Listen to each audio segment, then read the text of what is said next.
zonja, arsye ndalimit është keni vazhduar qarkullimin e mjetit kur semafori ishte në dritë kuqe.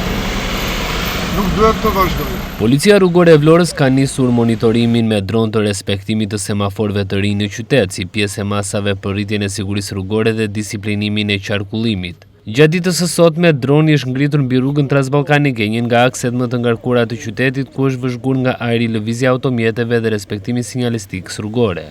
Sipas policisë, nga monitorimi janë konstatuar 10 drejtues mjetesh që nuk e kanë respektuar semaforin dhe janë futur me dritë kuqe, duke rrezikuar seriozisht këmbësorët, drejtuesit e tjerë të mjeteve dhe përdoruesit e rrugës. Për shkelësit janë vendosur 10 masa administrative deri në këto momente, ndërsa kontrollet pritet të vijojnë edhe në akset të tjera problematike të qytetit. Policia rrugore bën apel për më shumë kujdes, respektim të semaforëve dhe sinjalistikës rrugore, duke theksuar se mos respektimi i rregullave të qarkullimit mbetet një nga shkaqet kryesore të aksidenteve. Aksioni për monitorimin e trafikut dhe ndëshkimin e shkelësve do të vijojë edhe në ditën e vijim, me qëllim parandalimin e aksidenteve dhe garantimin e sigurisë për qytetarët.